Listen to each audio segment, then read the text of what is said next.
Sociología por el CIESAS del DF, maestro en Desarrollo Rural por la UAM Xochimilco, licenciado en Sociología por la UNAM, es fundador del Centro de Derechos Humanos de la Montaña de Guerrero, Tlanchinolan AC, es asesor en la campaña continental, fue asesor en la campaña continental y mexicana 500 años de resistencia indígena, negra y popular, es fundador del Colegio de Guerrero AC, fundador y rector honorario de la Universidad de los Pueblos del Sur, UNISUR.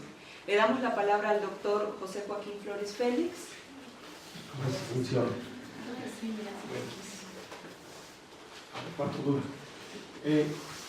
Hace por allá de los años 70, cuando la lucha por la tierra era una de los elementos centrales del mundo rural mexicano, sobre todo de los campesinos pobres, los campesinos ejidatarios pobres, se estaba conformando también al lado de ellos un grupo de sujetos muy importantes, que fueron muy importantes después para los procesos sociales, los asesores. Uno de ellos, recuerdo que lo callaban después, que allá en los años 90 lo callaban porque el señor decía, al decir de algunos intelectuales que también asesoraban a buenos campesinos, decía cosas fuera de contexto. Este señor se llamó Efraín Capiz. Don Efraín Capiz, desde sus años de juventud, que fue abogado, litigante por la tierra, él decía, tenía una tesis, y decía que el problema de las comunidades indígenas era un problema de autodeterminación. Y entonces, en esas épocas, pues el debate con él era cómo era posible que él quisiera utilizar un concepto del derecho internacional para resolver un problema al interior de los mexicanos. Inclusive en una de esas reuniones de los primeros años del 94, algunos asesores, Beatriz y yo estábamos sentados detrás de ellas, y decían, ¿cómo es posible que Efraín diga tantas tarugadas?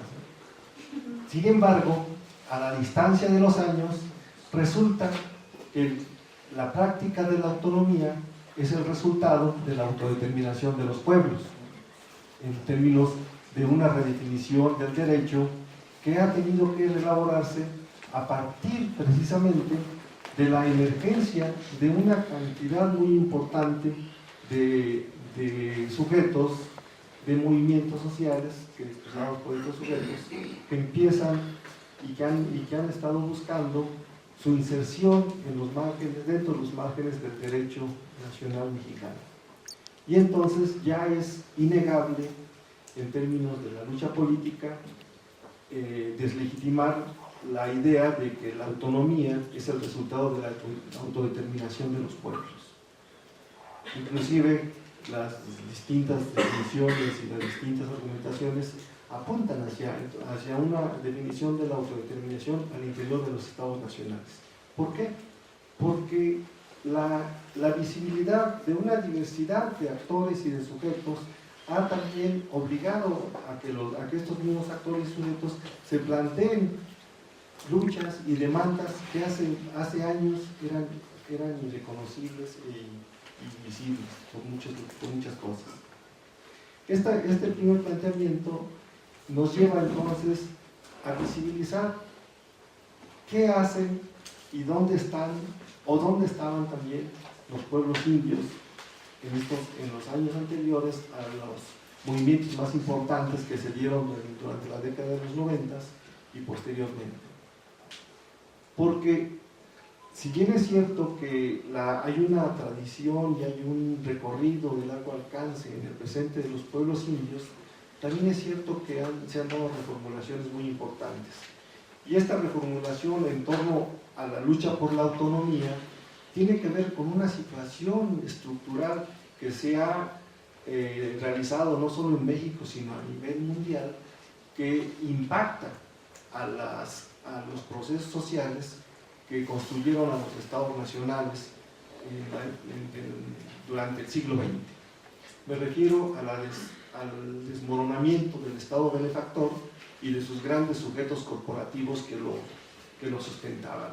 El caso del Estado mexicano es muy claro. El modelo del Estado mexicano se sustenta en dos grandes sujetos corporativizados que fueron, por un lado, el movimiento obrero y por otro lado, el movimiento campesino. Sin embargo, cuando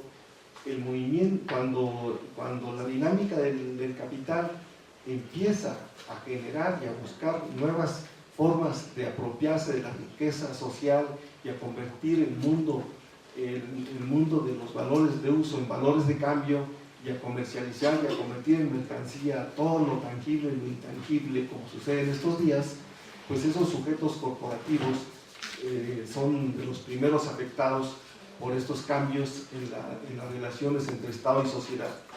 Y se desmantela. En el caso de México se desmanteló el movimiento obrero y se desmanteló también el movimiento campesino. Y muchos campesinos que estaban ahí corporativizados a fuerzas prácticamente, como es el caso de los indios, en los años 80 empezaron a buscar nuevos rumbos y nuevos caminos y nuevos horizontes y empezaron a reinventarse como indios. Y es el caso del movimiento indígena que tenemos hoy día presente, con una vitalidad muy importante y con una propuesta de utopía también más importante todavía, que es el bienestar para las sociedades y el reconocimiento de las diversidades. Pero sin embargo, esta existencia de esas diversidades es efecto del neoliberalismo, es efecto de ese poder que tiene el capital para convertir en mercancía y para desintegrar todo el bienestar y todo lo que la sociedad puede tener para sí y querer convertirlos en mercancías. En ese sentido, y sobre todo los pueblos indios, en el caso de México, se convierten en la antítesis del modelo neoliberal mexicano. Quizás sea una propuesta muy agresiva lo que estoy diciendo, pero mi propuesta es que los indios son la antítesis del modelo neoliberal en este país, porque en ellos se condensa historia y también proyecto político que puede orientar a la sociedad mexicana hacia unos rumbos más justos y más equitativos para el resto de las distintas diversidades que han empezado a aparecer y a aflorar y a demandar toda una serie de derechos que son los que componen esta tercera generación que estamos viviendo de derechos humanos, ¿no? Los derechos de diversidad cultural, que son pues una lucha muy importante que se está dando no solo de los pueblos indios, aunque sean parte punta, pero están los derechos de género, están los derechos de los jóvenes, están los derechos de los ancianos, está toda una serie de derechos que se sustentan en este proceso de construcción de una nueva sociedad más plural. Y en este sentido, los pueblos indios apuntaban la cuestión de la historia, pero también la cuestión de la legitimidad, que en tiempos de neoliberalismo es una relación muy difícil de entender, en tanto que el modelo neoliberal se sustenta fundamentalmente en un ejercicio bastante avasallador de la práctica del derecho, y si no funciona el derecho, entonces la otra parte es la policía, ¿no? la violencia. Los estados neoliberales fundamentalmente se sustentan en esas dos condiciones, las leyes y la violencia policial. Y si no, pues vean cuántos policías tenemos de hace 15 años a la fecha, ¿no? Y si no, veamos cuánta violencia existe y cuántas leyes que legitiman pues, la cantidad de hurtos que nos hacen los sectores poderosos y que no se puede hacer mucho porque son legalmente realizados, ¿no? Desde una presidencia hasta los intereses en las tarjetas de créditos, todo eso está legalizado para que se nos robe, para que se nos violen nuestras legitimidades y de esa manera poder construir un Estado y un Estado que sustente unas relaciones económicas en las cuales nos venden el agua, nos venden todo lo que antes era parte de los bienes de la sociedad. Entonces, yo creo que este es uno de las luchas en las que los pueblos indios están a la cabeza de estos procesos. Ahora bien, esto tiene que ver con una dimensión histórica muy interesante. Por ahí de los años 90, a principios de los años 90, se realizó una de las reuniones más importantes que se han dado a nivel de América Latina en términos de intelectuales y dirigentes indígenas. En 1991, el 12 de octubre de 1991, en un lugar de Guatemala que para el pueblo maya, se conoce como Xelajú, pero para efectos oficiales es Quetzaltenango. En ese lugar, en el marco de uno de los movimientos también más importantes que han dado los pueblos indios a nivel continental, que fue el año de la campaña continental 500 años de resistencia, se reunieron dirigentes, se reunieron intelectuales, se reunieron investigadores, y en una de las mesas de trabajo más importantes, que fue la mesa de las definiciones políticas, ellos mismos se preguntaron y ellos mismos se contestaron: ¿cómo nos debemos llamar para enfrentar el reto que tenemos? Y algunos dijeron, pues nos dicen grupos étnicos, los investigadores nos dicen grupos étnicos, los agentes de gobierno nos dicen indígenas, y otros dijeron también, sí, pero cuando llegaron los españoles, nos confundieron con los indios de la India, así nos construyeron, y así nos explotaron, y así nos convirtieron en objeto de su explotación, y así es como nos llamaron, y como indios es que queremos que se nos llame. Ese proyecto político quizá duró muy poco, porque el efecto del poder público, de la comunicación y de la propaganda, poco dejó que se propagara este proceso, esta definición de pueblos indios. Pero yo creo que fue una de las definiciones más importantes que se ha dado también desde que se inició esta nueva generación de luchas de los pueblos indios. También adoptaron el concepto y la definición de pueblos porque planteaban la idea de, como ya lo argumentó bastante bien Toño, que son pueblos, son tradiciones milenarias y son culturas, son lenguas, son territorio, son gobierno, son querer ser. Y en ese sentido, esa es una de las definiciones que después, posteriormente, los grupos de trabajo de distintos intelectuales en la ONU fueron adoptando y definieron como pueblo. Y así fue como se fue discutiendo y se fue creando la idea de llamarse pueblos y no llamarse grupos étnicos, y tratar de delinearse muy claro el concepto de pueblo como un proyecto político de una población, porque también hay un engaño muy importante, ¿no?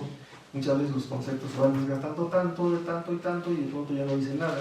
Entonces, en ese sentido, el concepto pueblos indios es un concepto político muy, muy importante, y es una conceptualización que ha costado mucho trabajo. En esa misma reunión de Xelajú, pues salió la propuesta de que Rigoberta Menchú fuera propuesta para el Premio Nobel de la Paz. También salió la propuesta para que la ONU declarara un decenio de los pueblos indígenas, que la misma ONU elaborara un documento universal de los derechos de los pueblos indígenas. También eso se trasladó hacia los pueblos de América. En fin, hubo toda una gran propuesta política, pero lo más importante fue la definición de pueblos indios. Sin embargo, es una relación de fuerza, y automáticamente, a la hora de hacerse visibles los pueblos indios en la escena de la negociación política, los gobiernos también interpusieron sus propios intereses, y por eso es que quienes estén enterados de cuál ha sido el proceso de las leyes en torno a los pueblos indígenas, pues se han dado cuenta que ha sido una tortuosa y muy larga discusión y debate, una muy larga negociación, en la cual finalmente ganaron los estados nacionales, y el concepto de indios quedó prácticamente pues, sepultado en un montón de discursos y en un montón de elementos de negociación, y oficialmente se conocen como pueblos indígenas, a lo cual se le quita un elemento político muy importante, porque indígena puede ser cualquier originario, ¿no? Entonces, en ese sentido, ese es uno de los debates más importantes también que se dieron, y que fueron en un ámbito muy subterráneo, y que finalmente, pues, el peso del poder político y el peso del poder económico de los estados llevó a la definición de pueblos indígenas. Ahora bien, lo que sí es importante es que esta definición está sustentada por lo menos en cinco condiciones muy importantes para los pueblos indígenas actualmente. Y una es que sean producto, que los pueblos indígenas actuales sean continuidades de los pueblos anteriores a un proceso de conquista. Este es algo que se ha manejado desde ya hace tiempo en los procesos de negociación, y en ese sentido el reconocimiento de un pueblo indígena pasa porque sean ellos mismos sean continuidades de pueblos anteriores a procesos de conquista o de expropiaciones compulsivas, como fue el caso de la conquista aquí en México. Otra condición es que mantengan lengua, que mantengan territorio, que mantengan autoridades, que mantengan normas y que fundamentalmente se autoascriban. Y eso ha llevado desde los años 70 a la fecha, aunque de esta definición es más reciente, de los fines de los años 90, ha llevado a que se haga visible en sectores muy importantes, y que inclusive pueblos que estaban fuera de los conteos oficiales hayan aparecido. Por eso podemos encontrar que aquí en México pues actualmente se habla de 62 lenguas, de 80 y tantas, 62, 80 y tantas, y que se esté discutiendo la posibilidad de que se reconozcan más de 300 y tantas lenguas. ¿Por qué? Porque cada vez la idea de la autoascripción va generando una dinámica y una lucha por el reconocimiento muy importante. Entonces, esta definición es una definición que empieza a ser parte de los procesos de negociación, no solo a nivel de los intelectuales, sino que cada vez más en el ámbito comunitario, en el ámbito de los sujetos rurales del mundo cotidiano, cada vez más se pueda visibilizar esa apropiación que han tenido de este proyecto y de este actuar político de sus dirigentes y de sus intelectuales. Inclusive pues vamos viendo cómo en la actualidad una demanda central que está en todas las agendas de la mayoría de las comunidades que se relacionan con el Estado mexicano es el derecho a la consulta.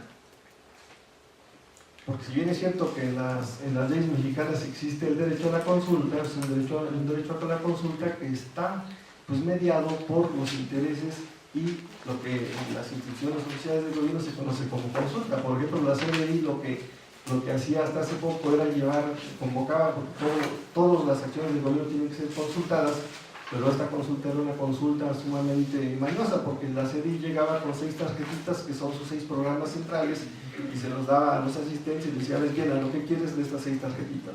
Entonces, obviamente eso ha empezado a ser rechazado, y sobre todo los procesos de desarrollo.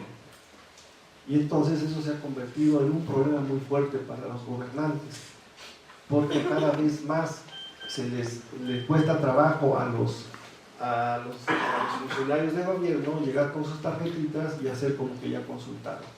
Sobre todo porque la consulta que se está pidiendo es una consulta que sea previamente informada y que sea también una consulta que vincule a decisiones de las comunidades. Esa es una de las luchas más importantes que se están dando ahorita. Otra de las luchas más importantes que se están dando ahorita tiene que ver con esa lucha en contra del capital. Esa lucha tan voraz, que además es una lucha a muerte en el sentido estricto de la palabra, y que además nace desde las tradiciones y desde los elementos constitutivos de la condición de pueblo, como es la lucha por la procuración de justicia de los mismos pueblos. Me refiero fundamentalmente a dos experiencias que son, yo creo, las más importantes y las de mayor avanzada en los procesos de lucha de los pueblos indios de México, que es, por un lado, la de los caracoles en Chiapas, y por otro lado, la de los sistemas de policía comunitaria, como es el caso de Guerrero. Estos dos procesos de búsqueda de una justicia distinta a la justicia instrumental desde el Estado ha sido una de las contraposiciones y uno de los elementos de aglutinamiento más importantes de los pueblos indios en estas épocas. Sin embargo, pues hay un problema fundamental y central, que es que hay una intromisión muy fuerte de los intereses del capital al interior de las distintas regiones indígenas. Y no hablo solamente del capital que se dedica a producir mercancías de uso común, sino hablo de un capital muy voraz, de un capital muy sin calidad humana, que es el que se dedica a comercializar los estupefacientes, por ejemplo. Porque lo que se está dando en las regiones indígenas, sobre todo el estado de Guerrero, Michoacán, es una relación de capital, es una lucha de los intereses mercantiles que se ha intrometido y ha convertido inclusive a la vida misma en una mercancía. Y en ese sentido, esa forma de mercantilizar la vida, pues ha impactado también a los intereses de las comunidades indígenas y a sus propias dinámicas particulares. Y ahí también tenemos otro gran problema, que es la incapacidad o la displicencia del gobierno de dejar hacer a este capital tan corrupto y convertir entonces a las regiones indígenas en un estado de guerra. Y eso ha impactado de una manera muy fuerte a las comunidades indígenas. Eso es lo que pasa en el estado de Guerrero, y eso es a lo que se ha tenido que enfrentar el sistema de policía comunitaria del estado de Guerrero o los sistemas de justicia comunitaria, a luchar ellos y a hacerse cargo de tareas que les corresponden al Estado, es decir, de la seguridad policíaca, a hacerse cargo desde sus propias instituciones comunitarias. Y lo han hecho muy bien. Sigue siendo el territorio de la policía comunitaria de la región Costa Montaña uno de los territorios más tranquilos del país. La región de la UPOEC sigue siendo una región también de las más tranquilas del país. ¿Por qué? Porque es la comunidad la que desde sus propias normas y desde sus propias instituciones de justicia se hace cargo de impartir justicia.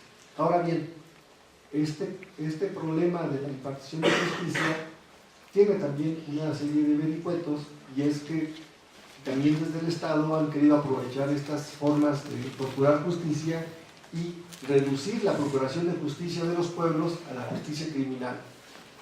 Y en ese sentido también eso ha impactado y ha llevado a que la policía comunitaria y el sistema de justicia del UPOEC a veces sufran ese impacto al convertirlos en policías nada más. Pero déjenme decirles que la idea de justicia en estas comunidades abarca un ámbito muy grande y que no solamente tiene que ver con los problemas de la justicia criminal. Recuerdo por ahí del año 94, cuando se empezaba a perfilar la creación de la policía comunitaria, el programa de la creación de ese sistema de policía incluía educación.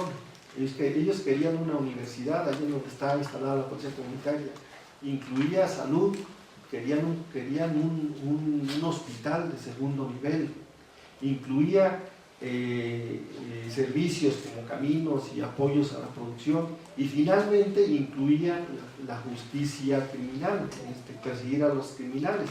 Es decir, que el tema que ahorita está más a la cabeza es un tema que tiene que ver, estaba en cuarto o quinto lugar para quienes pensaban en una justicia mucho más amplia, mucho más cercana al bienestar de las comunidades.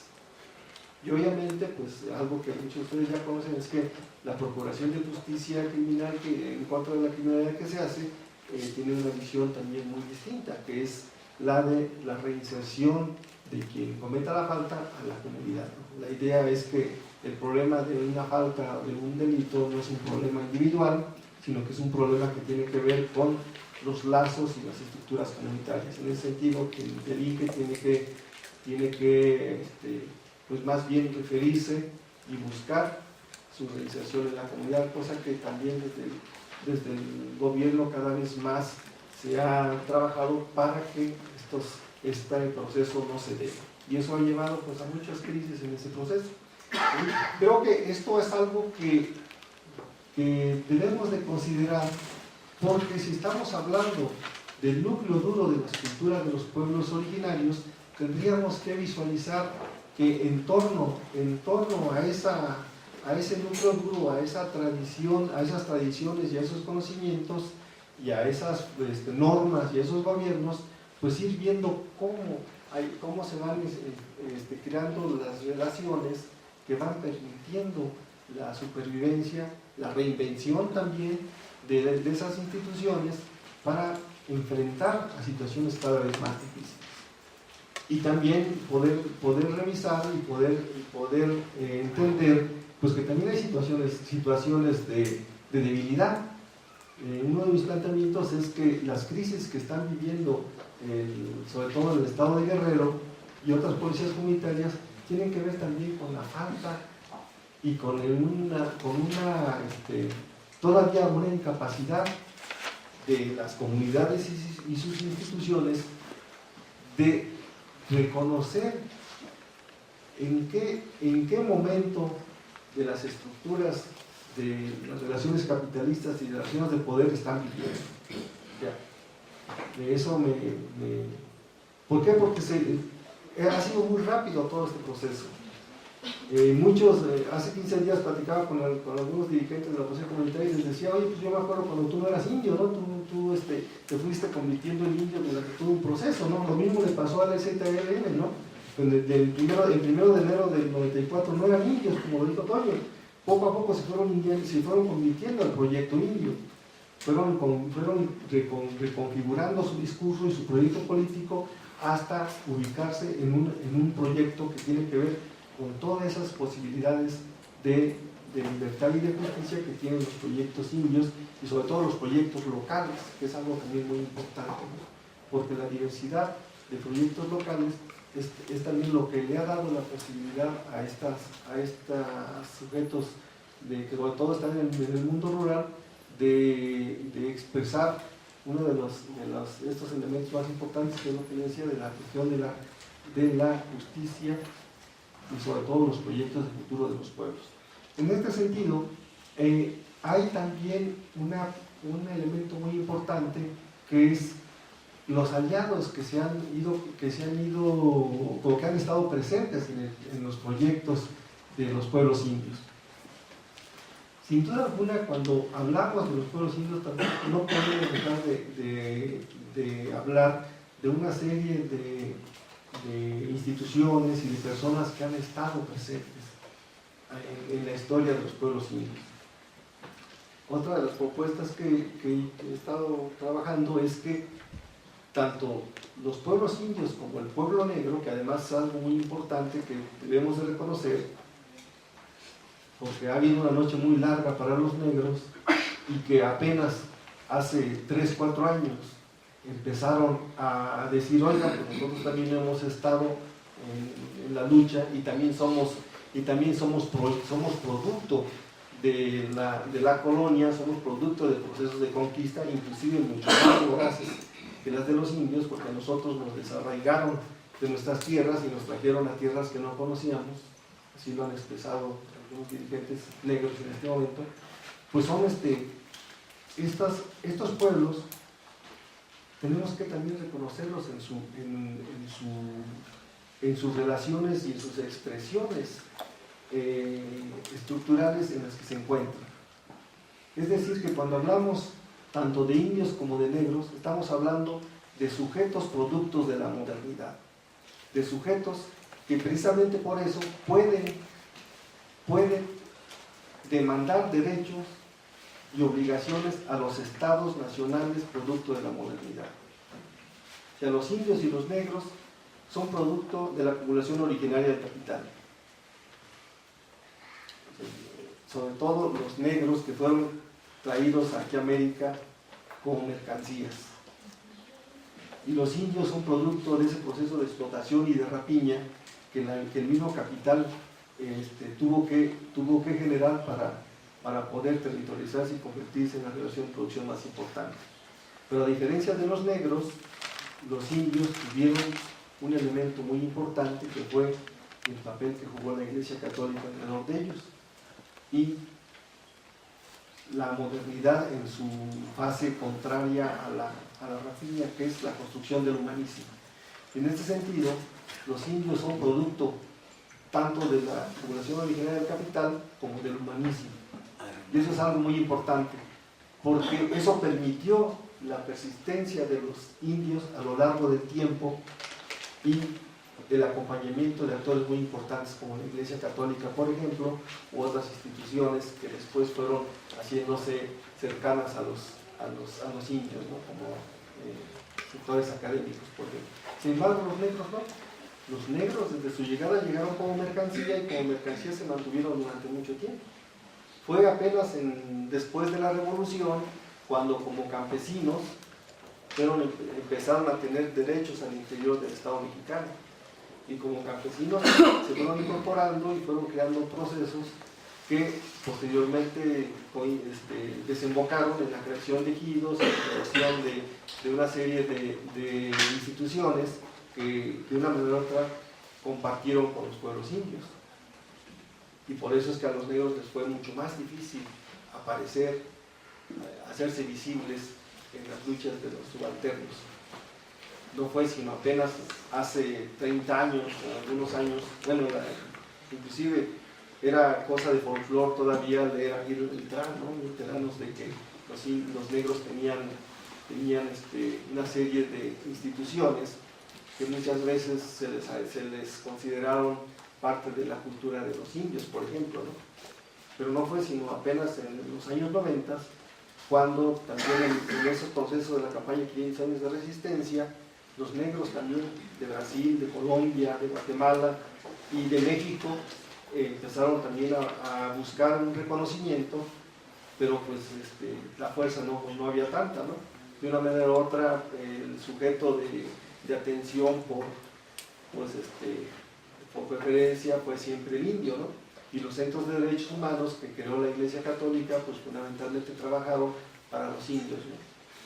Fue apenas hace algunos años que en el marco de otras luchas en otros países la ONU tuvo que reconocer que existían poblaciones afrodescendientes en todo el planeta y apenas en el 2011 se declaró el Año Internacional de las Poblaciones Afrodescendientes y aquí en México se empezó a generar una demanda muy importante que apenas está fructificando en algunos estados como Guerrero y Oaxaca para poder ver que existe una gran población de comunidades negras que están reconociendo derechos similares a los de los indios. ¿Y los filipinos? ¿Perdón? Los filipinos. Filipinos, sí, estoy hablando en el caso de México, ¿no? Bueno, el caso de México, de Guerrero, hay una cuarta identidad. Sí, hay una identidad muy, muy pequeña que es la de los filipinos que llegaron vía la nao de China, vía el galeón de Manila y que están asentados sobre todo en San Marcos, por allá por la zona de San Marcos, y por eso las poblaciones de esos lugares les gusta mucho el arroz, por ejemplo, cosas de ese tipo. Entonces, bueno, yo creo que esta presencia de los negros y de los indios vienen a reforzar esta afirmación que hago de que de que los indios, y en este caso los negros, se están convirtiendo en la antítesis de un capitalismo neoliberal aquí en México, muy importante, porque el neoliberalismo, al desintegrar a los sujetos corporativos, al liberar a los indios del gran movimiento campesino que había, pues los convierte en unos sujetos que reclaman un derecho más específico, pero también impactan de una manera central en las estructuras del Estado, porque eso abre brecha para que otras identidades empiecen también a buscar la reconformación de las estructuras legales y a luchar por sus derechos. Y eso pues es como se decía que el capitalismo al crear al proletariado crea su propio germen de destrucción. Pues creo que este modelo neoliberal al querer convertir a todo el mundo en mercancía, a los que piensan y a los que tienen proyectos, pues los convierte también en una crítica, en un elemento de crítica muy importante a ese modelo y sobre todo a esa forma de vivir. En ese sentido, pues creo que es importantísimo ir mirando cómo la diversidad de identidades y de culturas, pues si bien esto que es producto del neoliberalismo, también es un freno para esas formas tan voraces de construir mercancías. y aquí entonces pues resulta y surge una responsabilidad muy importante para los propios sujetos, y es crear sus propios proyectos y formar a sus diversos intelectuales para que de esa manera también ir creando su cultura y ir creando su proyecto político. Un proyecto político que tiene que ver con pues, una búsqueda de reconocimiento al interior del Estado Nacional, pero también tiene que ver con una reformulación de ese Estado Nacional. Yo aquí lo dejo ahora. Hacemos la participación del doctor José Joaquín Flores Félix. Creo que sin duda las dos ponencias nos dan como muchos elementos para discutir esto de la identidad de los sujetos rurales. Por un lado, la permanencia, el ser en un devenir histórico, que era lo que nos dibujaba el doctor Paoli, y por otro también la capacidad de reinvención, en donde también las identidades se convierten en proyectos políticos. Sobre todo también el doctor Félix nos decía, hay que entender el contexto histórico social que estamos viviendo y que nos enfrentamos finalmente a un florecimiento de la diversidad, de la identidad, de la lucha por el reconocimiento. Traigo a colación lo que decía un poco el doctor Iván Gómez César en aquella primera conferencia, ¿no?, donde hablaba de los pueblos originarios de la Ciudad de México y esto de las piedras, ¿no? Decía, ahí están, se reinventan, permanecen, pero es necesario seguir hablando de ellos. Entonces, les doy la palabra si tuvieran preguntas para los ponentes. ¿No?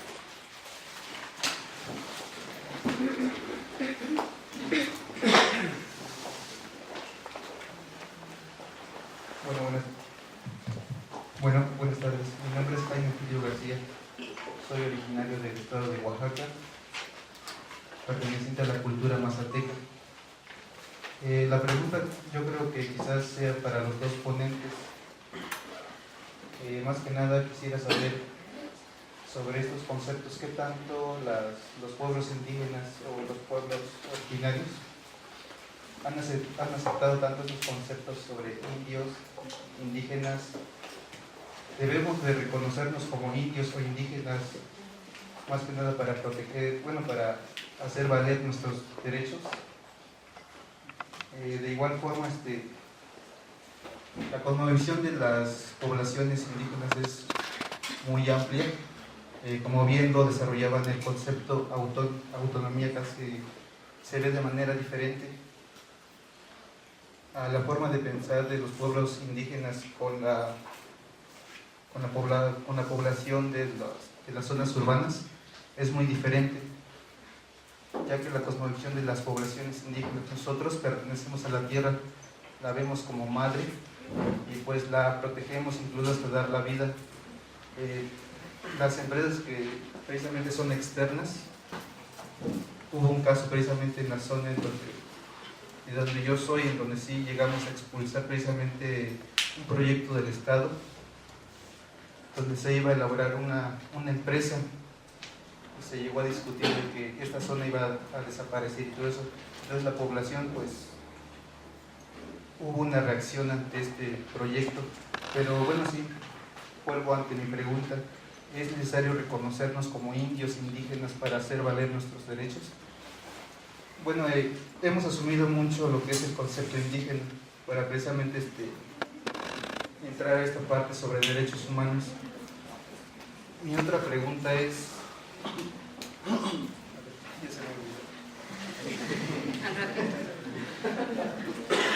en lo que me acuerdo.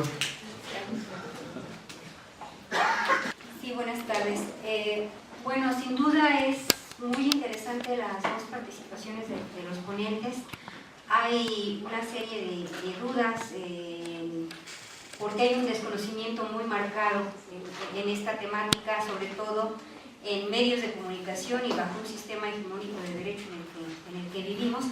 Y sobre esos dos puntos me gustaría pedir la opinión de los ponentes, porque sin duda han estado inmersos en toda esta problemática. Primero, desde el punto de vista de la comunicación y a raíz precisamente de que con el EZLN los acuerdos de San Andrés establecen el derecho de los pueblos originarios a tener sus propios medios de comunicación y a manejarlos, hemos visto todo un problema que se ha suscitado por la criminalización de distintas radios, que si bien es cierto existe la radio indigenista, que es la permitida por el gobierno, por la CDI, pues está la radio indígena, que de alguna manera se sale de ciertos parámetros. Y pues bueno, en ese sentido, ¿cómo ha sido la lucha? ¿Cómo se ha visto actualmente esa lucha en torno a esta temática? Y sobre todo, pues bueno, el problema que tenemos con los medios de comunicación, ¿no? Con unos medios, con un duopolio, que es el único que aquí puede señalar que se ve, que se oye. Y por otro lado, esta otra pregunta sería, ¿cómo es que este derecho indígena que se da, llamémoslo así, este derecho de usos y costumbres, como el contenido del artículo 2 constitucional, que aparentemente hace el reconocimiento de estos marcos normativos de las comunidades, se pone en pugna con el derecho hegemónico que tenemos, ¿no? ¿Cómo ha sido la resistencia? Si bien es cierto, hay varios académicos que ya han tocado este aspecto, ahorita, ¿cuál es el sentir o cuál es esa idea o esa lucha que mantiene precisamente a los pueblos por el reconocimiento pleno de sus propias formas de derecho? ¿Alguien más? ¿No? El reconocimiento de sus formas de derecho me parece que va a suponer una lucha muy grande, porque además en el Comité de Derechos Humanos Fray Pedro Lorenzo de Granada, que están en Las Cañadas, tiene 4 subcomités en distintos lugares. El 80% de los casos se llevan en términos de usos y costumbres, ¿no? Pero hay casos que no se puede ir a los usos y costumbres, ¿no? Hay que meterlos a la cárcel, punto. Pero a veces también hay jugadas que no son.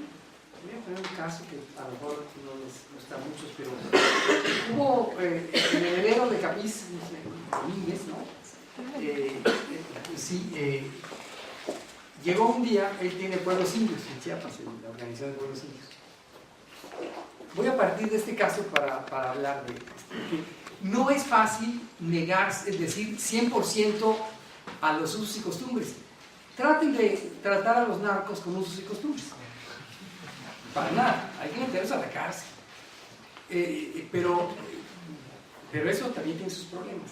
Sin embargo, bueno, el caso que les voy a poner no es del todo maravilloso, pero a mí me tocó ser mediador, y solo podía guardar silencio como mediador, pero una hacienda, la hacienda del Carmen, cerca de Ocosingo, que tiene mucho terreno, entre los buenos, entre los malos, se fueron los patrones y dijeron: ¡ay, les dejamos la tierra, es de ustedes! Ya, la palabra es suficiente, ¿no? Pero pueblos indios, al mando de Domínguez, que es un abogado con mucho colmillo, pues se fue y legalizó todo a favor de grupos de los pueblos indios, ¿no? de su organización. Y entonces, de repente, se encontraron los acasillados de la hacienda con que ya habían otros dueños y eran indios. Y no, pues no, es mío, no, mis patrones me dijeron: espera, que están los papeles, ¿no? Y en ese contexto de pugna, llegaron las bases de apoyo, armadas, claro. Dijeron: no, este es terreno recuperado, se fueron por la revolución y pácatelas, lo tomaron todo, ¿no? Entonces empezó el conflicto. Y lo que hizo Domínguez rápidamente es montar órdenes de aprehensión contra los que habían tomado la tierra a la fuerza. Y encarceló la Procuraduría a 8 zapatistas. Y estaban presos y tenían orden de aprehensión para otros 16. Entonces, en la negociación en la iglesia, yo era entonces coordinador del comité, estaba el presidente municipal, estaba la gente de Z, estaba la gente de los pueblos indios, estaba Domínguez, y la petición era para empezar a negociar que se levanten todas las órdenes de aprehensión. Decía Domínguez, tengan, sin órdenes de aprehensión, ¿quién nos devuelve la tierra? No, hay que apelar al derecho otro, porque el derecho es no, no, pero somos todos compañeros revolucionarios. Así, eso es en la manifestación, decía Domínguez, pero aquí se van a la cárcel y les vamos a montar más órdenes de aprehensión. Pinches zapatistas, se los vamos a... ¿Cómo que dicen? Si marchaste con nosotros ayer, claro, pero eso era en San Cristóbal, aquí estamos aquí. Porque nada es lo mismo aquí que allá, que en otra parte, ¿no? Y entonces, una mujer que no hablaba español, de los acasillados, que fue, tú llegaste, tú rompiste mi candado, tú te robaste mi maíz, tú me amenazaste con tu arma. Y el presidente municipal no dice nada. ¿Por qué? Porque es su gente, ¿no? Entonces, ¿dónde dejas a los usos y costumbres? No, bueno, vamos a negociar, sí vamos a negociar, pero la negociación es que ustedes se van de ahí, y si no, vamos a tener más órdenes de aprehensión, y por lo pronto los que están ahí se van a quedar un rato largo en la cárcel. Bueno, este es un caso donde vemos que no está tan fácil la cosa, que necesitas, porque no puedes evitar tratar, por lo menos en Ocosingo, con la judicial. Y por otro lado también, pues ya estos de pueblos indios y los acasillados se habían puesto de acuerdo, esta tierra buena para ti, esta tierra mala para mí, esta tierra buena para mí, y ya estaban conformes con el reparto de esa tierra. Bueno, eso se dio según tradiciones, usos y costumbres, pero lo otro tuvo que ser una mediación violenta de la Procuraduría, de la cárcel. Ahora, hay cosas que no se refieren ni a lo uno ni a lo otro. Llegan compañeros a la cárcel de Ocosingo para dar un caso y se topan que hay 11 secuestrados por la judicial, otro caso, 11 secuestrados por la judicial, que es para encontrar culpables rápido. Pero ya la prensa lo sabe, los compañeros se enteran, sus familias llegan y entonces rápidamente lo sueltan. Pero si no se hubiera dado esto, se quedan ahí quizá 20 años, ¿no? Porque los culpabilizan y ya estuvo. Bueno, de repente se tienen que operar usos y costumbres para llegar adentro de la judicial, como en este caso, ¿no? A veces se necesita llamar a la judicial para que intervenga, a veces se necesita, como el caso que les decía del divorcio aquel, que no fue divorcio, pues se necesitan los usos y costumbres, o aquel de que se había volado la lana, bueno, se le había volado, no había prestado. Entonces, los usos y costumbres pueden funcionar. Pero luego también los usos y costumbres, es que cada caso nos da, bueno, es que es el infinito de casos, pero para sacar conclusiones, yo voy a poner otro. Así. En la Sultana, hace 3 años, de repente, unos tipos malvados que eran de los, no sé qué, del séptimo día, adventistas del séptimo día, se habían metido muy mal con la comunidad y se habían metido con las mujeres de los otros. Bueno, total, les tiraron sus casas. Se van de aquí, casas tiradas. Ah, y los abogados de los adventistas del séptimo día en Nueva York montan un aparato jurídico, en términos de las leyes mexicanas, impresionante. Y entonces, claro, la policía tiene órdenes de aprehensión dirigidas desde una oficina de abogados en Nueva York para operar en Ocosingo y aprender. Y entonces el líder, que era el regidor de Arif Unión de Uniones, le dice a la policía que no puede cumplir esa orden de aprehensión, eso es la guerra. Tengo orden del juez, ¿cómo la voy a cumplir? Me canso que voy. Pues no va usted a llegar, señor comandante, ¿no? Y entonces da órdenes a su gente, por otro lado, no como regidor obviamente, sino como líder real, de que hagan zanjas en el camino y tiren árboles en medio y con un magnavoz desde el cerro le dicen a la policía, retírese o no respondemos ni de su vida, comandante. Y los policías entonces ya se les empieza a hacer la barganón y se van. Y entonces llaman a los pastores de la iglesia esta y llaman al cura y se empieza a arreglar la cosa, no en términos de usos y costumbres, sino en acuerdo de 2 iglesias, la católica y esta. Y claro, los abogados, tanto los de Nueva York como los de aquí, no entienden nada, el juez tampoco entiende nada, la policía tampoco entiende nada, y se arreglan no solo en términos de usos y costumbres, sino también de la intervención de los pastores que están ahí, sin los cuales tampoco se hubiera podido entender mucho. Y acuerdan, finalmente el comité le pide en su intervención, si bueno, estamos en este territorio también es mexicano, este territorio es muchas cosas, cruzada por muchas dimensiones, ¿no? Pero también es mexicano, y necesitamos, para defendernos bien, apelar a la Constitución, y la Constitución no permite tirar casas. Bueno, se arreglan y ya, ¿no? Entonces, en ese contexto, uno necesita uno apelar a las leyes, a veces, para usar los usos y costumbres. Necesita uno violentar a la policía para poder operar los usos y costumbres. Necesita uno de la policía también para que se cumpla la Constitución. Es decir, perdón la expresión, es un desmadre. No puede uno fácilmente decir usos y costumbres, usos y costumbres. No, ya cuando estamos en el concreto de los casos, se necesitan muchas cosas.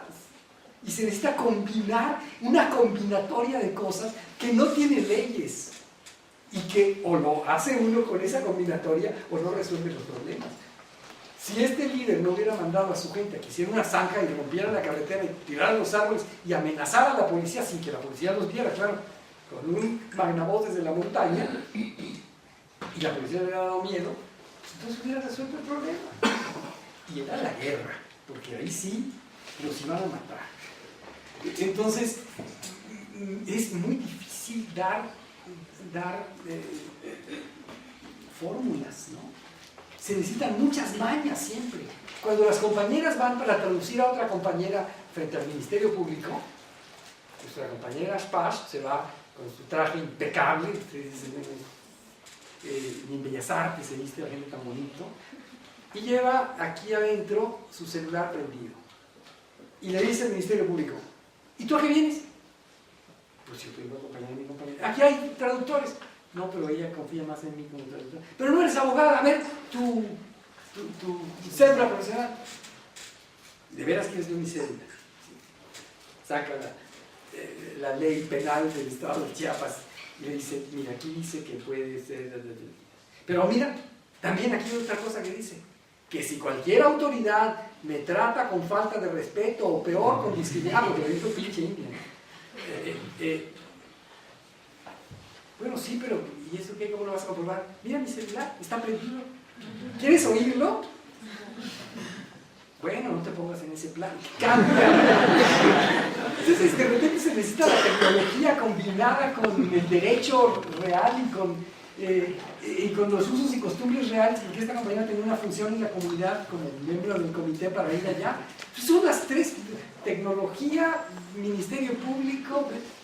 Es decir, no se pueden dictar leyes. Luego dicen, no, pero los derechos humanos. Los derechos humanos, la manga, porque a veces un chavo que quiso arrancarle la camisa a una compañera ahí en el cuartel zapatista en San Jerónimo, pues estaba cruzado con marihuana y alcohol además, ¿no?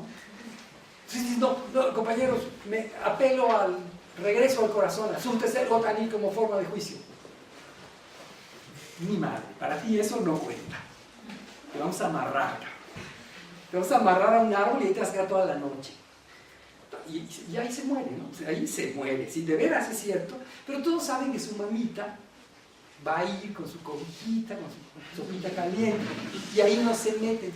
Que opere la mamita para que no se muera, porque si no, sí se muere. Ahí arriba, a 2000 metros sobre el nivel del mar, con la humedad de la selva y con los animalitos que hay ahí, te mueres. Entonces te entra el terror de que te amarren y te amarran, y no te vas a poder soltar 2 días.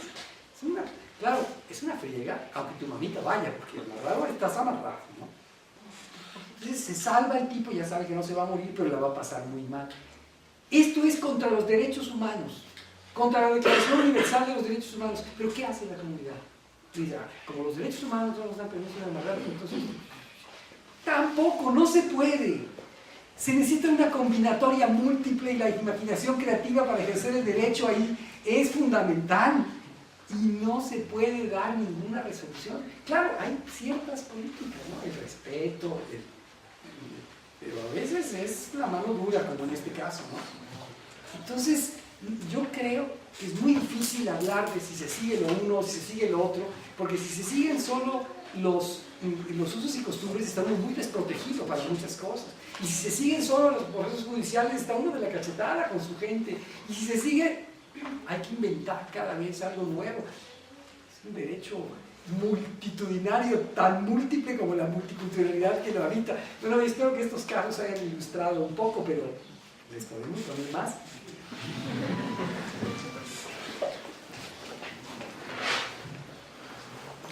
Hay algo que es importante que se pueda visualizar, y es que estamos hablando de comunidades compuestas por personas y que hay intereses y hay proyectos.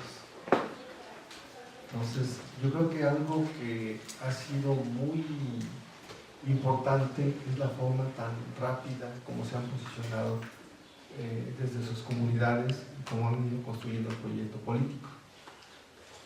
Y esto lleva, por ejemplo, a un debate muy interesante que fue el reposicionamiento de su identidad a partir de su nombre propio.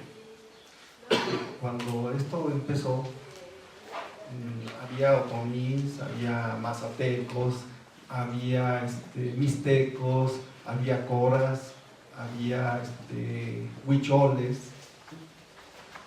pero todos esos no son nombres de ellos. Ellos a su interior y en su historia se nombran de otra manera, ¿no? Allá en Chiapas los hombres verdaderos son ¿no? Bueno, los centrales o los auxiliares, sí, ¿verdad? Pero en los lugares en donde imperó más, digamos, la imposición de los pueblos nahuas, sobre todo los aztecas, pues la mayoría de los pueblos fueron nombrados desde otro imperio que fueron los aztecas. Y eso fue legitimado a partir de la construcción del Estado Nacional. Entonces, les decía que uno de los procesos de reposicionamiento fue el luchar y el hacer visible que ellos no se llaman huicholes, se llaman pirránica, no se llaman no se llaman tarascos, los otomís. Entonces, en el caso de pero eso tiene que ver también con la fortaleza de los propios miembros de las comunidades. Mira, hay varios casos, pero un caso muy significativo que tiene que ver con esa fortaleza y esas capacidades es lo que pasó con el gobierno del DF a principios de los años 2000. Porque también pasa otra situación, que pues, los gobiernos no les conviene o no les convenía tener indios originarios en sus territorios. Por ejemplo, uno de los casos más significativos fue el gobierno del Distrito Federal. Le costó mucho trabajo que el gobierno del Distrito Federal reconociera que tenía indios originarios. Fue una lucha terrible, a pesar de que se supone que había un gobierno pues, de otro corte, ¿no? Bueno, a partir y en el estado de Morelos pasó otra situación similar, por ejemplo, ¿no? Y así en otras entidades. Bueno, aquí en el gobierno de México se reconocía como indígenas, no indios, sino como indígenas, a los migrantes solamente, ¿no? Y había programas de atención solamente. Bueno, pues hablando en esas situaciones, alguna vez en una reunión que estaban expresándose, pues llegaron unos compañeros del estado de Hidalgo y dijeron, bueno, otomís del estado de Hidalgo, ¿no? Entonces voy y les pregunto, oigan, pero ¿por qué se llaman otomís, no? Si se supone que el movimiento está por la reivindicación. Y dice, sí, hermanito, pero si decimos que somos ñañús, no nos dan los beneficios que tiene el gobierno para nosotros, ¿no? Para que tengas más o menos idea clara de que uno de los problemas también es el proceso de negociación y de resistencias que se dan desde ellos mismos, ¿sí?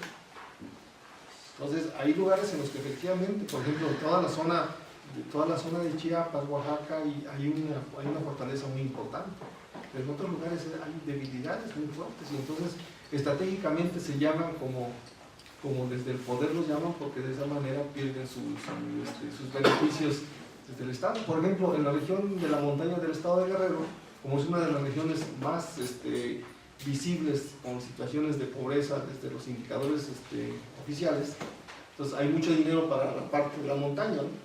Pero ¿qué pasa con los que están fuera de lo que se reconoce como montaña? Pues no les toca nada, ¿no? En la utilización y en el autorreconocimiento, ¿no?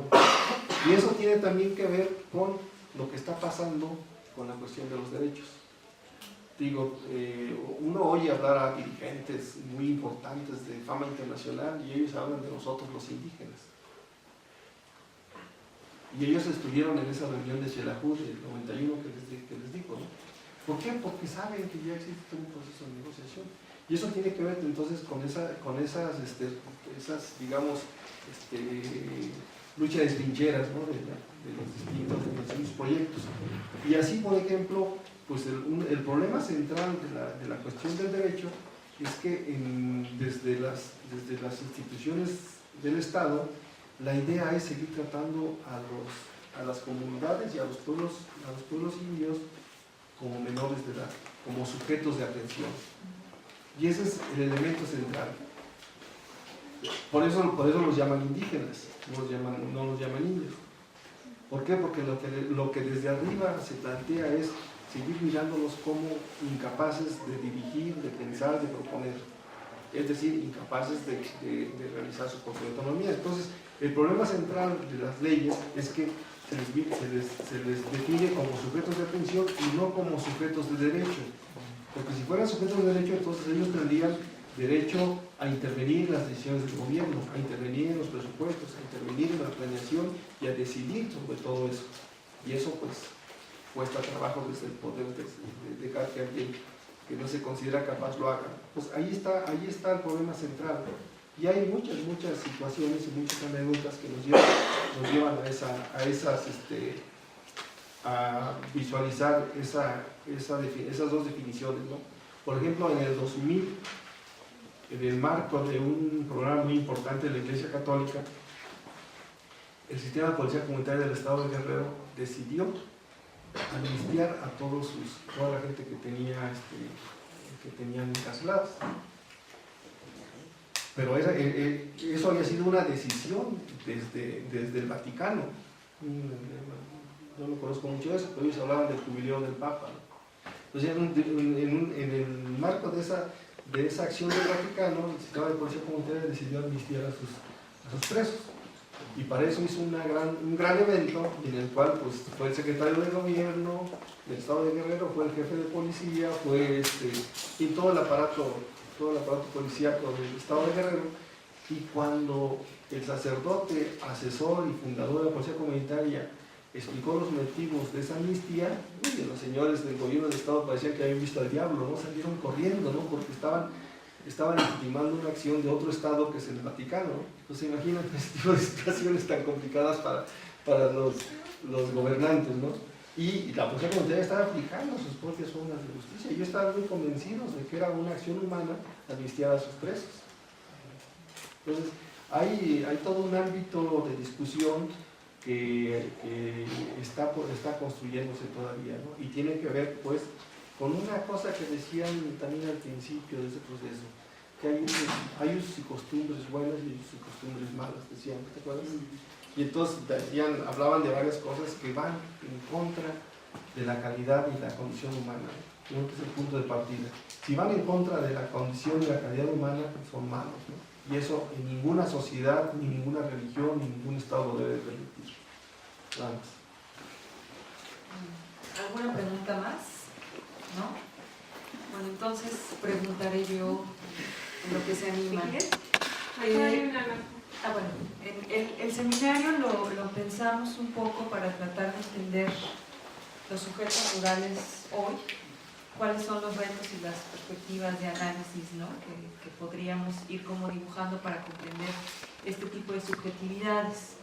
Y entonces, ¿ustedes por qué creen o cómo creen que el tema de la identidad, la cosmovisión y la cultura, el núcleo duro y los cambios culturales, nos pueden ayudar a entender a los sujetos rurales hoy? Esa sería como mi pregunta. Paso a eso.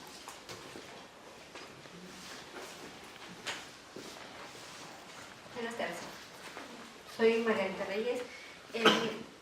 Aquí la pregunta es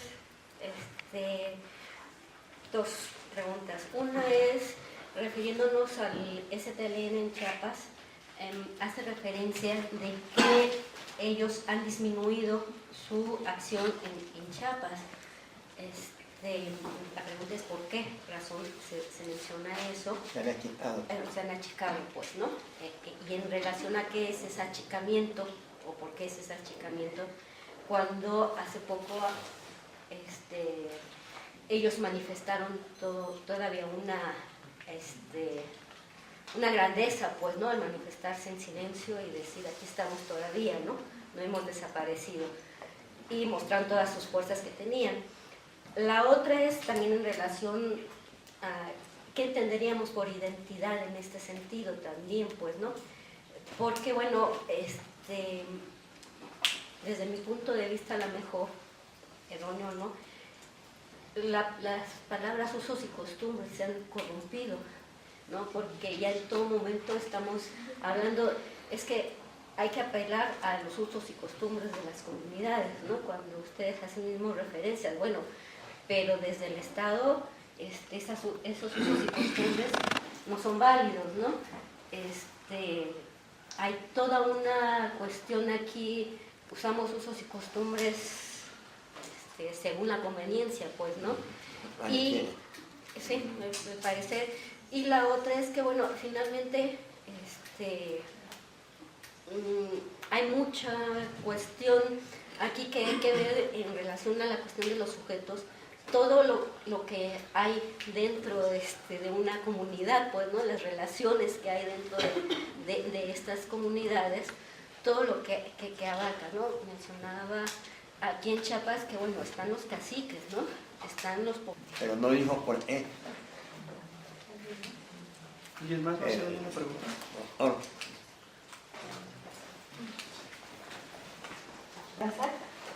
Yo tengo la pregunta sobre el modelo económico, ¿no? Más bien que se puedan ahondar el profesor Paolo cuando comentó sobre que hay una gran cantidad de tierras y que no hay un modelo económico para el uso de esas tierras. Y bueno, pues a mí, por ejemplo, se me vino a la mente una ponencia sobre los diablos de Ocomuchu, en donde comentaban que pues había ahí una combinación rara entre lo que la misma comunidad pensaba sobre la riqueza, ¿no? Desde una postura desde la misma comunidad y otra desde la religiosidad católica, en donde, bueno, pues está como esa idea de pues ahora sí que el reino de los cielos será para los pobres, ¿no? Y entonces pues es mejor ser pobre porque hay cierta como garantía de tener pues el cielo. Entonces, bueno, cuando se refiere a que no hay un modelo económico, hacia que más o menos él en qué está pensando. Y otra es para el profesor José, si también me podría como aclarar o bueno, saber si sí tienen como una diferencia entre pueblo indio y pueblo original. Nada más.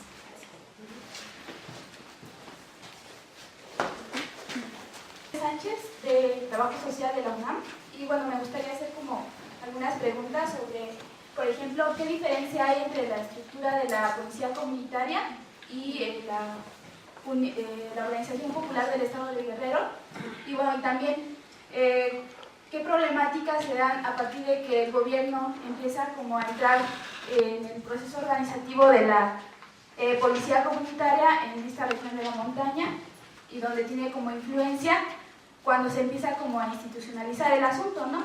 Porque sí sabemos que han detenido a varios líderes de la policía comunitaria que no concluyen con estas ideas de volverlo tan institucional, ¿no? Sino que servirle como al pueblo para procurar como su justicia.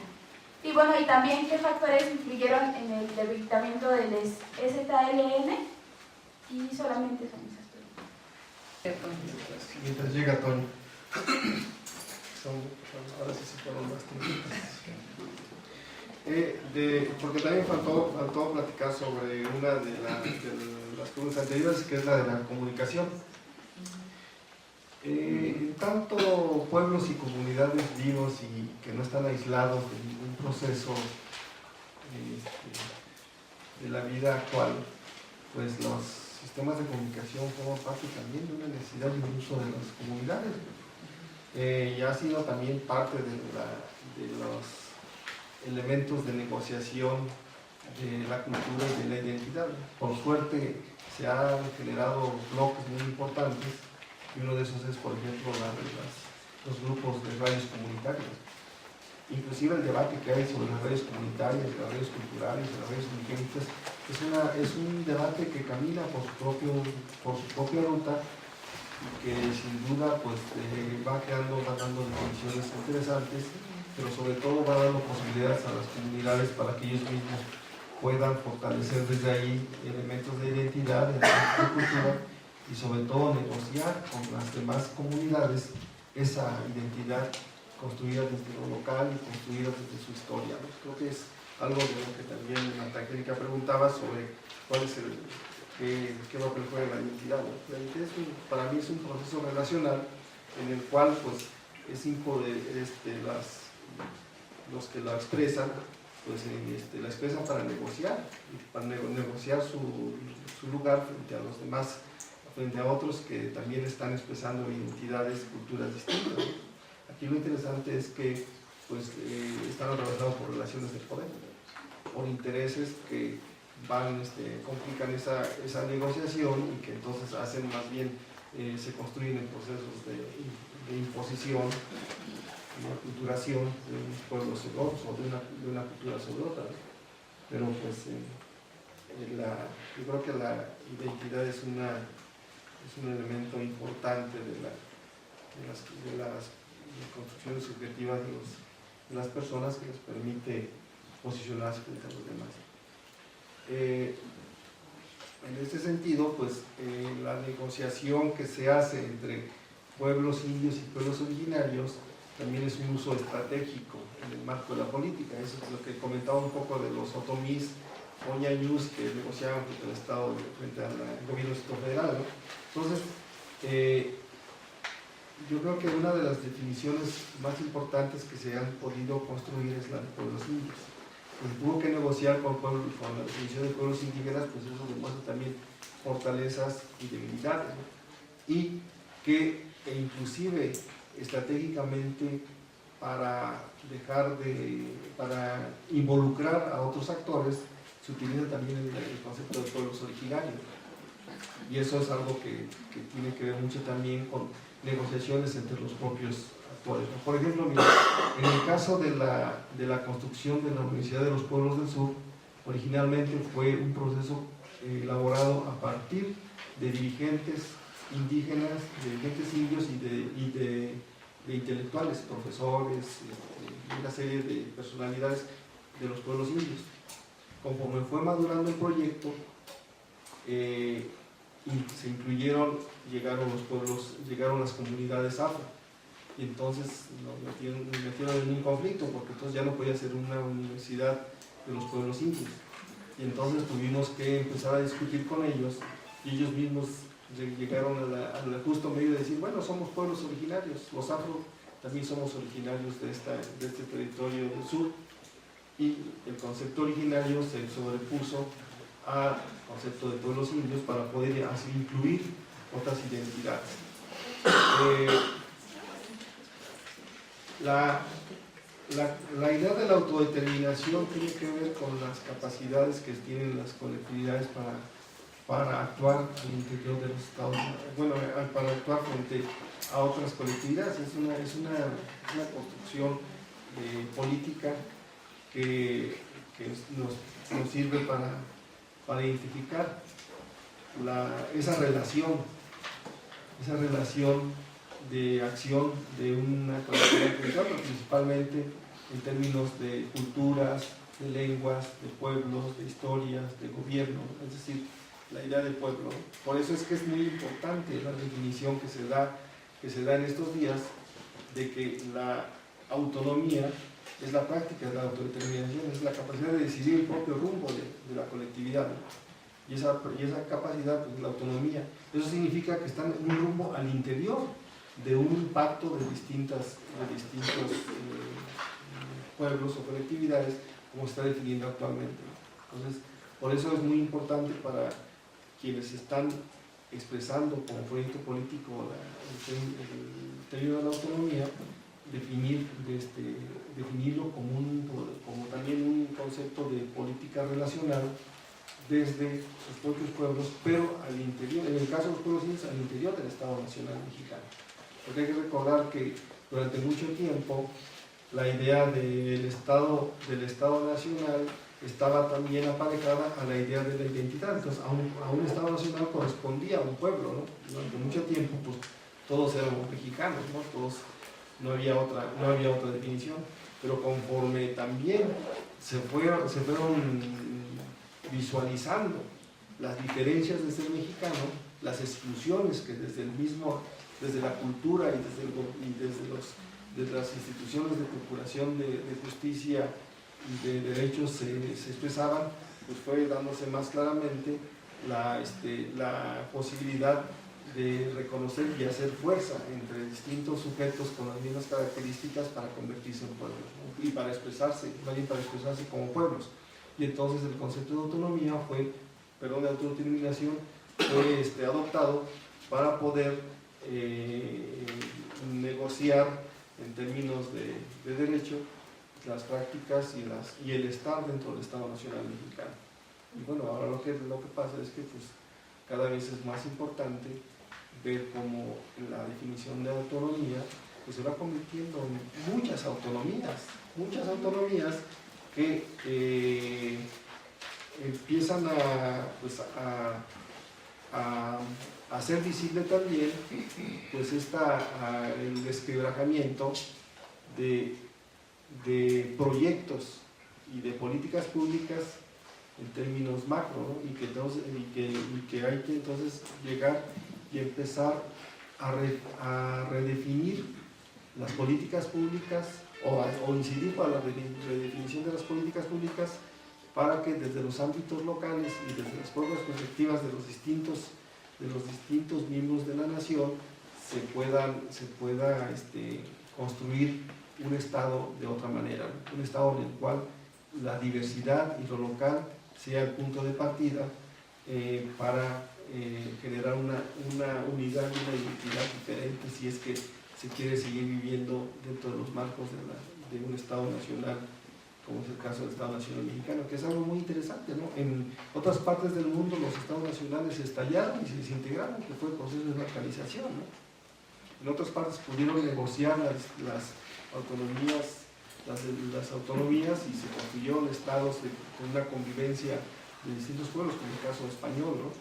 Pues aquí en el caso de México se está todavía, creo, trabajando de una manera pues, desde lo local para poder redefinir cuál sería esa forma de vivir desde las autonomías, no solo de los pueblos indígenas, sino de otras identidades que hay en este país para construir un estado distinto.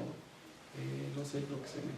Bueno, sobre la intromisión del gobierno frente a las policías comunitarias, miren, yo creo que hay varias cuestiones y hay varios, inclusive, mitos que hay que romper. Por ejemplo, desde hace mucho tiempo, recorriendo regiones indígenas y discutiendo con gente, de pronto en algunos foros se habla del papel pernicioso y destructor de los partidos políticos en las comunidades indígenas. Y es así como el logro que llega y acaba a la comunidad. Igual es el papel del Estado. Pero cuando uno está en la comunidad, cuando uno está con los sujetos de carne y hueso, encontramos que ellos tienen relaciones añejísimas con el partido o con el gobierno, ¿no? La misma policía comunitaria desde su propia fundación. Ese evento que les platico de cómo se inició la policía comunitaria y cuáles eran los puntos centrales de la creación de esa institución, era un pliego de demandas que le iban a entregar al entonces gobernador del estado de Guerrero en 1994, por ejemplo, ¿no? Ya antes de que naciera la policía comunitaria, los libros de las comunidades ya estaban tratando de negociar con el gobierno del estado. ¿Por qué? Porque ellos saben muy bien que es una obligación del gobierno del estado atender sus demandas y generar los procesos de desarrollo, y es algo muy importante. Igual pasa con la relación con los partidos. Una cosa es quienes obligan al partido y lo utilizan para su beneficio, pero otra cosa es la idea que se tiene del partido. Y eso es también algo que se tiene que ver en su caso particular. Pero la policía comunitaria tiene relación con el gobierno del estado. Aquí lo interesante es ver cómo se da esa relación y cómo se subordinan mayor o menormente determinados grupos de dirección para hacer lo que se quiere desde el grupo gobernante en ese momento. Y es lo que ha pasado actualmente. Pero además, mi hipótesis es que ni siquiera el gobierno del estado tiene idea de qué hacer con las policías comunitarias y las autodefensas, porque se les salieron del huacal. Así como los narcos se les salieron del huacal y se convirtieron en un poder más poderoso que el propio Estado, pues las policías comunitarias fueron impactadas por esa desubicación del gobierno, y tampoco ese desgobierno ha generado desorganización en otras instituciones. Entonces, creo que es un problema estructural mucho más complicado, y donde efectivamente quienes tienen el control, pues son los que controlan el dinero del narcotráfico o el dinero de los grupos económicos más poderosos en estas regiones. Entonces, más bien habría que ver cómo se están jugando los intereses al interior de las distintas instituciones, porque tampoco son hermanitas de la calidad de nuestras policías comunitarias.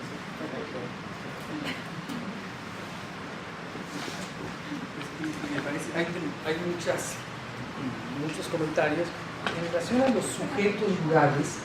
Me parece que, por una parte, planteamientos de metodología.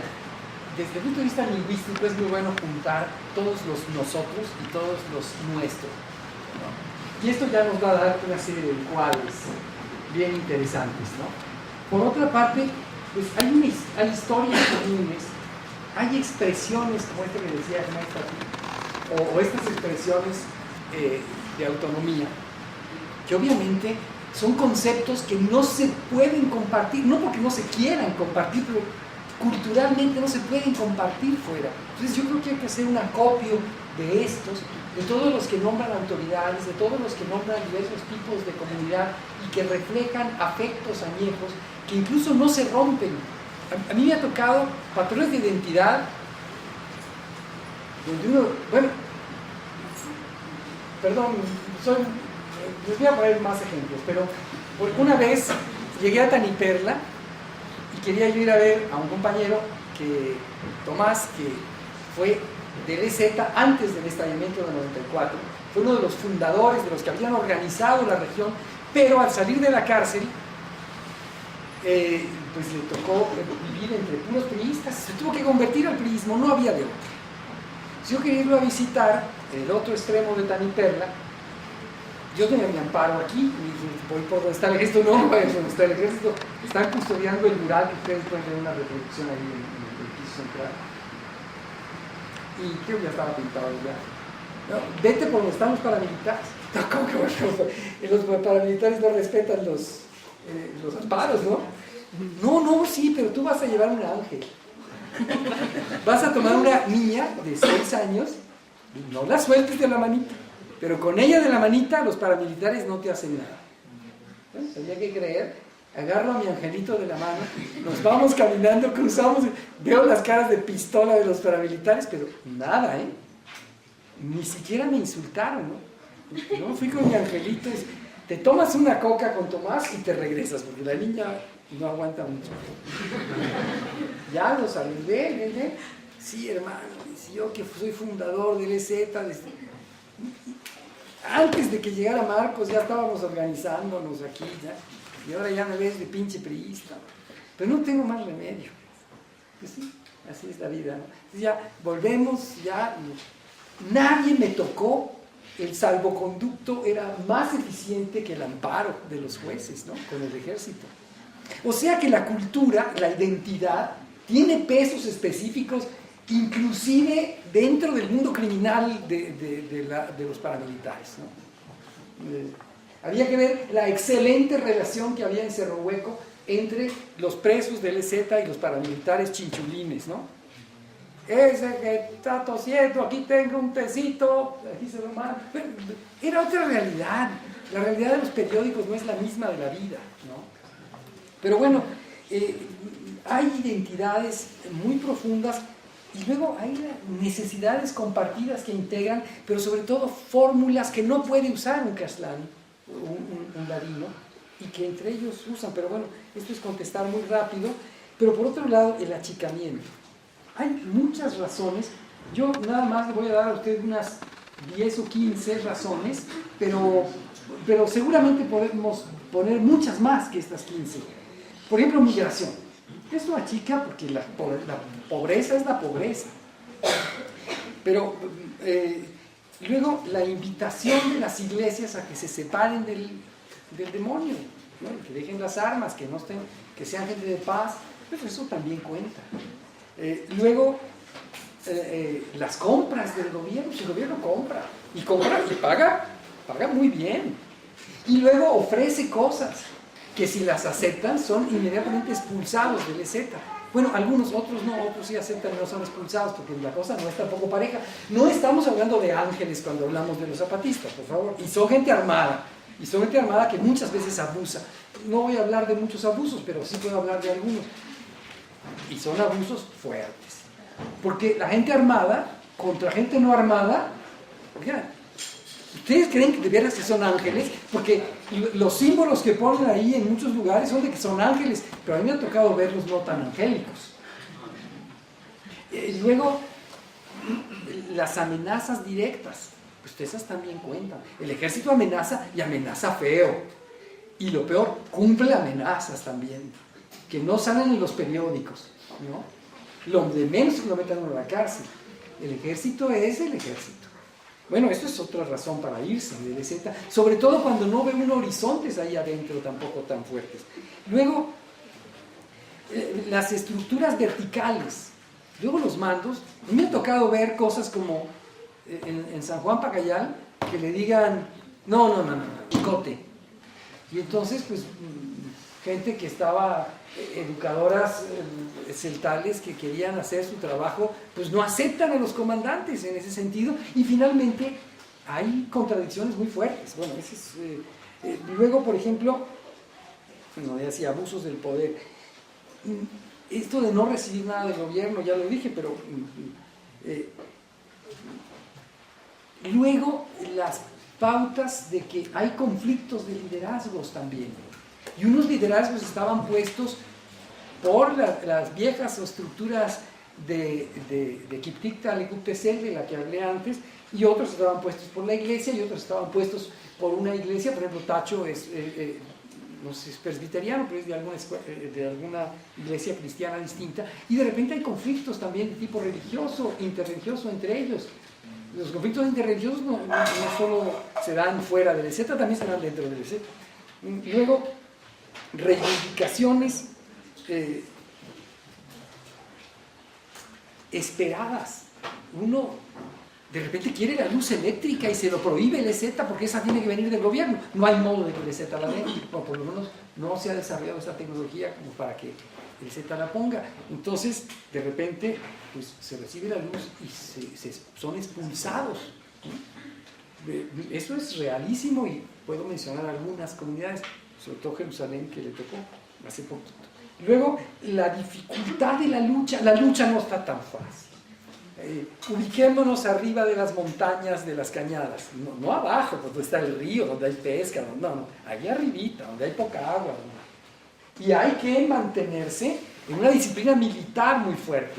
Bueno, y pasan 20 años. A ver, ¿quién sin batallas, claro. Pues se va la gente. Ahora, hay momentos en manifestaciones, a mí me ha tocado manifestar, diciendo lo que estoy diciendo, pero y entonces sale uno con el EZ y son nuestros hermanos, y así se les llama a nuestros hermanos, sí, nuestros hermanos, pero por la pugna por la tierra nos agarramos a balazos, y luego marchamos juntos, como este Domínguez con aquellos. El que marchen juntos, pues uno ha visto muchas marchas en esta vida. Yo en el Partido Mexicano de los Trabajadores marchamos con los 400 pueblos y luego los 400 pueblos era un desastre que entró al PRI completo, ¿no? Bueno, pues esto es lo normal en las marchas. Y el EZ lo usa, pero no son las marchas de los 1001 representantes de los pueblos que marcharon aquí en el Zócalo hace 18 años, 17 años. No es eso. Eso pasó hace mucho tiempo. Ahora es otra realidad. Ahora, por otro lado, bueno, aquí ya señalé algunas razones, pero luego les puedo citar pueblos también, posiciones territoriales diferentes como esta que les platiqué de mi amigo Tomás. Pues digo, ni modo, quedó en un círculo y la vida es la vida y yo no puedo vivir en pleito con los priistas porque son todo para mí. Digo, ni modo, ya el EZ no, porque militarmente no se puede. Luego, de repente, expulsados, bueno, el pueblo de Jerusalén, el pueblo de San José, que era un cuartel zapatista, al final de la cañada del río Perla, solo queda el Calvario después y ya se entra, el río toma un cauce muy grande y sale para desembocar en la laguna de Miramar, ¿no? Luego, San Francisco todo era zapatista. Les puedo contar unas historias de San Francisco, dices, a ese nivel eran zapatistas, no, y mucho más. Pero toda la comunidad acordó salir. San Juan Pacayal, toda la comunidad junta, 100 familias, decidieron un día, habían regresado, se habían reconciliado y decidieron salir todo el pueblo. Taniperla, en gran medida, que era zapatista, Taniperla tuvo momentos de gran épica y bueno, hoy muy pocos son zapatistas. Pero hay valores entendidos, se entiende uno muy bien en muchos sentidos. Nada más que ellos saben que hay gente que salió y que tuvo que haber salido, pero bueno, no sé si esto conteste suficientemente, podría decir más datos. Luego, pues, en términos de caciques hay de muchos tipos, ¿no? Y bueno, pues las cosas no son así de que caciques o no caciques. Hay caciques que negocian con el EZ y que tienen también sus ganados ahí porque... Pues, pero luego también modelo económico. La peor fuente de contaminación, como decíamos, de arruinar las selvas de México en el Atlántico y en el Pacífico, han sido la ganadería bovina. Y hoy el EZ quiere promover la ganadería bovina. No es posible. Pues es real esto. Pero al mismo tiempo también, no las milpas tradicionales que tienen por lo menos 30 cultivos distintos y donde, por ejemplo, el nitrógeno que se come el maíz se lo deposita los rizobios que tiene las plantas leguminosas como el frijol. Bueno, eso se está rompiendo. Se está rompiendo por los herbicidas y en particular por el gramosón, que es un cancerígeno brutal y que lo reparte el gobierno y que la gente lo acepta y que lo reparte por votos cuando da cáncer y la gente lo sabe. Yo no entiendo eso, pero así es, eso es real. Y esos son modelos económicos metido con algunas semillas híbridas que están polinizando las estructuras de ahí y también metido con algunas peor transgénicas de Monsanto que el Estado protege, ¿no?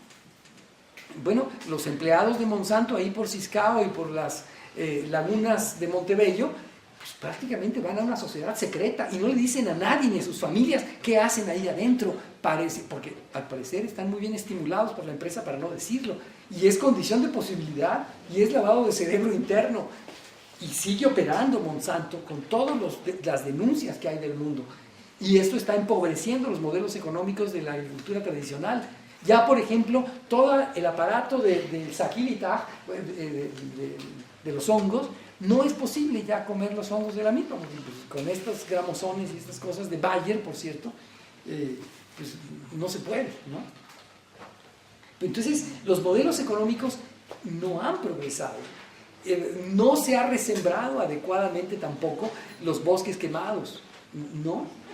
Y de repente ahora resulta ser que el Estado le paga a la gente hasta 4,000 pesos al mes, llega a ser, que es un dineral en el contexto, para que no toquen la selva. Bueno, pues así sí no la toco, pero es una aberración también, y es una compra de voluntades por parte del Estado. Y por muy zapatista que yo sea, 4,000 pesos mensuales ahí adentro, ay, porque no toque la selva y es de gratis, nada más que no la toque y eso es todo. Pues agarre los 4,000. Es decir, no, el zapatismo tuvo modelos impresionantes para la resistencia militar, pero no los tuvo así para la planeación económica futura. La tierra recuperada fueron cientos de miles de hectáreas, suena mucho, pero así es. Y esto no se ha aprovechado de manera sistemática para un modelo económico distinto. Claro, los empresarios compraron sus empresas al 20% de su valor. Slim es el caso más paradigmático con Telmex, o los otros Salinas con estos Salinas para comprar el Canal 13, ¿no? 50 millones de dólares les regalaron, nomás así porque sí, porque eran sus cuates, ¿no? Bueno, todo eso que ustedes saben no existe allá. Aquí no se promueve verdaderamente, se dan limosnas. La aberración esta que ha hecho Peña Nieto de hablar de la jornada contra el hambre, de la cruzada contra el hambre, regalar despensas, no propiciar sistemas de producción auténticos, ¿no? Y claro, la gente agarra la despensa porque de lo perdido lo que aparezca, digo, ¿no? Pero en este contexto, por ejemplo, se hablaba de la autodeterminación, de la soberanía. Bueno, hay estructuras que siguen manteniendo formas de autonomía, pero las palabras que aquí les ponía hablan de concepciones de la autonomía muy desarrolladas que nosotros no tenemos, que la autogestión cada vez se hace más difícil. Pero se sigue siendo autogestivo. Ahora, por ejemplo, a mediados de mayo, podrían estar invitados, vamos a abrir un abarrote para sostener el Comité de Derechos Humanos, porque pues, las agencias internacionales, para acabarla de molar, pues ya se están yendo a la África, y como en promedio tenemos $10 cada mexicano, y en esto entra Slim en el promedio, pues resulta ser que ya no somos pobres, entonces ya tenemos $70,000 de los obispos alemanes para 3 años, 20 promotoras y 32 promotores.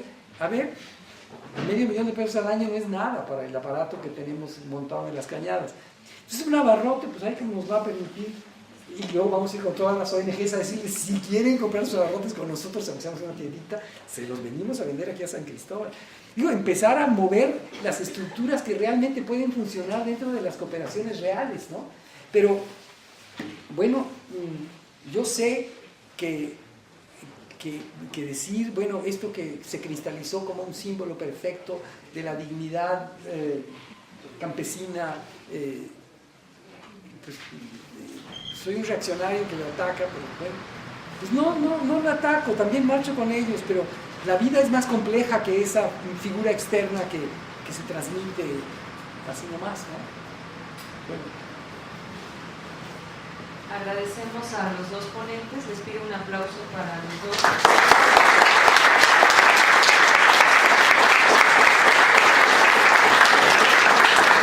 Se acabó el tiempo. Para la siguiente sesión es otra vez aquí en la UAM, bueno, ni siquiera con la UAM, pero esta sesión tocaba en UACM, hubo ahí un conflicto y no se pudo. Les pido por favor que revisen y chequen su correo si es que no les están llegando las lecturas, que firmen la asistencia. La lista anda por allá atrás. Y nos vemos la siguiente sesión aquí mismo con el tema tierra, territorio.